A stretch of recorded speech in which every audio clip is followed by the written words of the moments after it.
झारखंड 15 नवंबर यानी आज अपनी स्थापना के 25 वर्ष पूरे कर लिया, जिसे लेकर राज्य सरकार ने रजत जयंती वर्ष को यादगार बनाने का निर्णय लिया। वहीं इस अवसर पर राज्य के प्रथम मुख्यमंत्री बाबूलाल मरांडी ने विकास, पलायन, कानून व्यवस्था और उग्रवाद जैसे कई मुद्दों पर जानकारी साझा की, जिसे लेकर पूर्व सीएम बाबूलाल मरांडी से खास बातचीत की हमारी संवाददाता लीजा ने। 25 वर्ष हो चुके हैं इस झारखंड को, और झारखंड की जब नींव रखी गई तो एक नाम सामने आता है, प्रथम मुख्यमंत्री के रूप में जिसे एक बड़ी जिम्मेदारी दी जाती है इस राज्य की। जब ये राज्य जिसकी शुरुआत अलग हुआ 25 वर्ष पहले, तो ऐसे में कई चीजें सामने आती है, कई किस्से हैं, कई कहानियां हैं। चलिए उन कहानियों को जानते हैं, उन किस्सों को देखने की, सुनने की कोशिश करते हैं कि 25 वर्ष पहले ये झारखंड राज्य किस रूप में हुआ करता था। इन तमाम चीजों के लिए, बातचीत के लिए हमारे साथ झारखंड के प्रथम मुख्यमंत्री बाबूलाल मरांडी जी, वर्तमान में बीजेपी प्रदेश अध्यक्ष, मौजूद है। बहुत बहुत शुक्रिया सर अपना कीमती समय देने के लिए। कहीं ना कहीं झारखंड की जब बात होती है तो आपकी बात सबसे पहले सामने आती है। प्रथम मुख्यमंत्री झारखंड के रह चुके। जब आपको झारखंड मिला था, झारखंड की जनता ने आप पे विश्वास किया था, तो क्या कुछ उस समय नजारा सामने आ रहा था? देखिए, जिस समय झारखंड बना था तो चूंकि बिहार से अलग हुआ था, तो उस समय बिहार में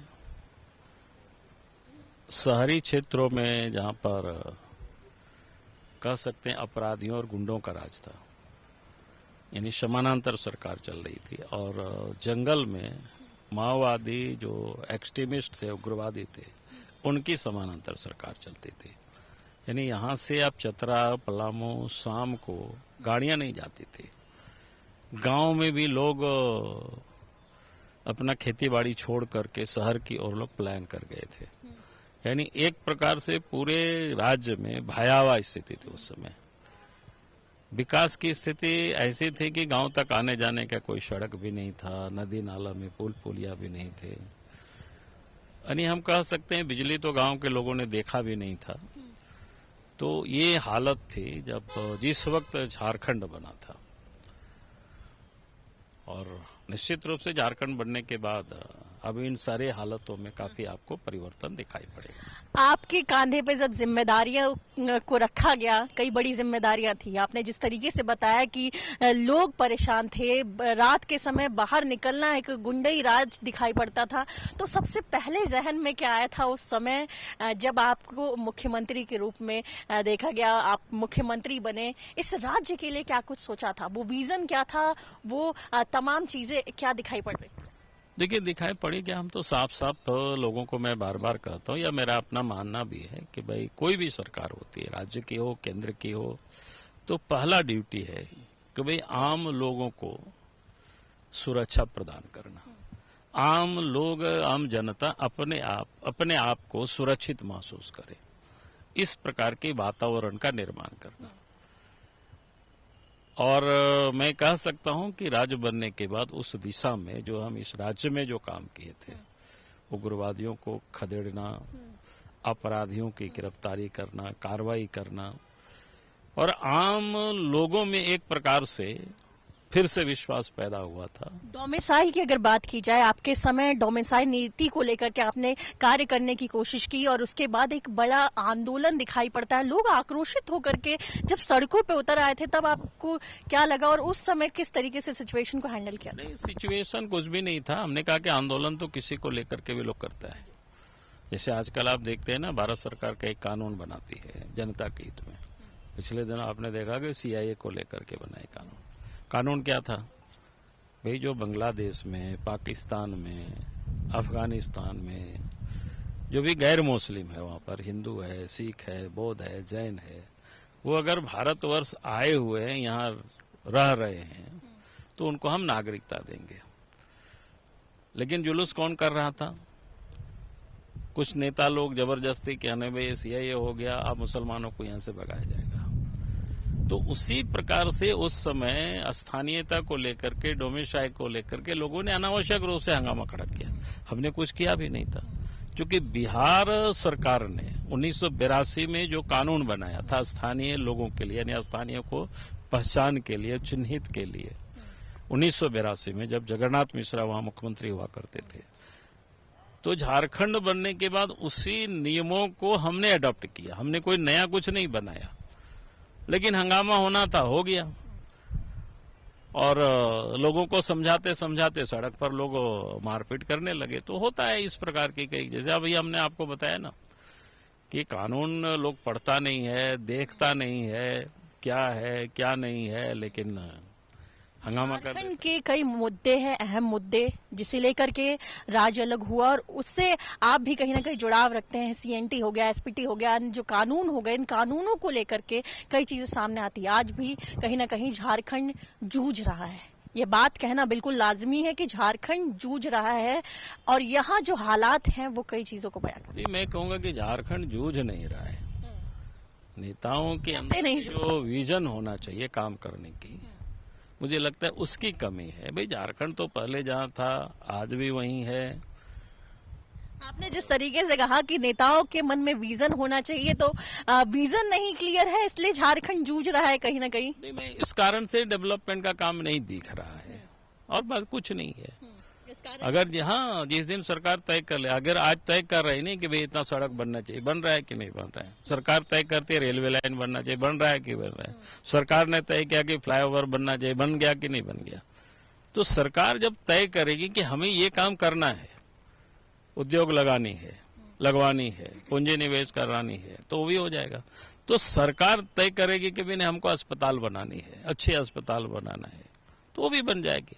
तो ये सरकार के विजन के ऊपर निर्भर करता है, सत्ता में बैठे हुए लोगों के ऊपर। इसलिए सरकार, झारखंड इधर उधर कुछ नहीं हो रहा है। यहाँ के युवाओं की अगर बात की जाए, यहाँ के जो लोग हैं, जो आदिवासियत को कहीं ना कहीं उससे बिलोंग करते हैं, वो लोगों के साथ कहीं ना कहीं आपको क्या लगता है कि अभी भी जो स्थिति है वो थोड़ी अलग है? अभी भी उनके साथ थोड़ी दिक्कतों का सामना उन्हें करना पड़ता है? देखिए, मैं कह रहा हूँ, देखिए आदिवासी की बड़ी आबादी है, गाँव में रहती है। जब विकास का काम नहीं होता है, जब रोजगार नहीं मिलता है, तो स्वाभाविक है हर किसी को एक कष्ट होगी, तकलीफ होगी। अब परिवार बढ़ते चला गया। पहले गांव घरों में रहते थे कि अगर, जैसे मैं लोगों से कहता यार, हमारे बाबूजी का, हमारे दादाजी का 5 एकड़ जमीन था, तो आज हम कई एक भाई हो गए, तो जमीन तो छोटा छोटा टुकड़ा होगा। अगर हम कोई नया कुछ काम नहीं करेंगे, नया कुछ काम करने के लिए हम सब कुछ नहीं प्लानिंग करेंगे भाई में से, तो फिर हम लोग भूखे ही मरेंगे। तो सरकार का काम होता है कि भाई 2000 के पहले जो हमारी आबादी थी, आज जो हमारी आबादी है, उसके हिसाब से हमारी आवश्यकताएं भी बढ़ी है।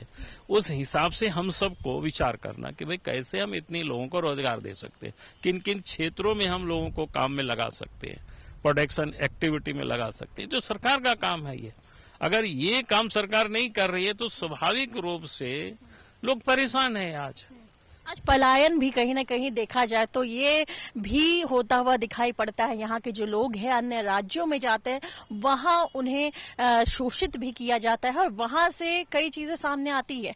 इन पलायन को रोकने के लिए और भी कई चीजें करनी चाहिए। तो वही तो मैं कह रहा हूँ ना, पलायन को रोकने के लिए, वही तो आप पलायन क्यों करते हैं?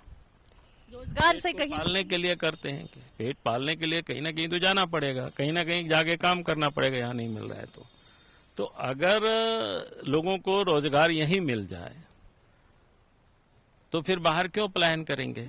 तो इसलिए हमने कहा कि हमें देखना चाहिए कि झारखंड की हमारी आज आबादी अगर 4 करोड़ है, तो 4 करोड़ आबादी कैसे भरपेट खाना सुबह शाम खा सके, कपड़े लता, बीमार हो तो उनके अच्छे इलाज हो सके, ये तो सरकार को विचार करना है ना। सरकार अगर मुखिया है राज्य के, उनको लोगों ने चुना है, तो फिर उनका काम है, उनका दायित्व बनता है कि इस पर उनको विचार करना चाहिए। 25 वर्षों का ये राज्य हो चुका है और बड़ी विडंबना है कि इस मुद्दे पे आज भी हम चर्चा कर रहे हैं कि सरकार को ये करना चाहिए, सरकार को वो करना चाहिए। कहीं ना कहीं कई चीजें दिखाई पड़ रही है इस 25 सालों में, और उसके बावजूद आज भी स्थिति ये नहीं। हमने कहा ना कि वही हमने कह रहे थे कि भाई सरकार को ही करना है ना। सरकार जो घर के मुखिया होता है, तो घर के मुखिया सोचता है ना, जैसे आप शादी किए तो पति पत्नी सोचते हैं ना कि बच्चे हैं तो इसको कहाँ पढ़ाएंगे, कौन से विद्यालय में पढ़ाएंगे, वहाँ कितना ट्यूशन फीस है। उसके लिए आप दोनों मिलजुल करके विचार करते हैं कि भाई हम कितना कमाते हैं या कितना हम कैसे कमाएं, तो उसका सोचते हैं ना आदमी। तो सरकार के जो मुखिया होते हैं, सरकार जो होते हैं, जनता जिसको चुनती है, तो वे उनको ये विचार करना सरकार को कि भाई हमारी इतनी बड़ी परिवार है, उस परिवार के जीवन कैसे खुशहाल हो, ये उनको विचार करना। बहुत बहुत शुक्रिया हमारे साथ जुड़ने के लिए। झारखंड के प्रथम मुख्यमंत्री बाबूलाल मरांडी फिलहाल हमारे साथ मौजूद रहे और उन्होंने कई मुद्दों पे बातचीत की, सरकार पे वार प्रहार भी करते हुए नजर आए और कहीं ना कहीं उस समय की भी बात की जब वो झारखंड के प्रथम मुख्यमंत्री के रूप में झारखंड की बागडोर को संभालते हुए नजर आ रहे थे। आज झारखंड 25 वर्ष का हो चुका है और 25 वर्षों में क्या कुछ बदलाव रहा है, किस तरीके से अगर विकास की बात की जाए, शिक्षा की बात की जाए, स्वास्थ्य की बात की जाए, आज भी कहीं ना कहीं जूझ रहा है ये राज्य। सहयोगी विकास के साथ मैं लिजा सिंह, रांची से।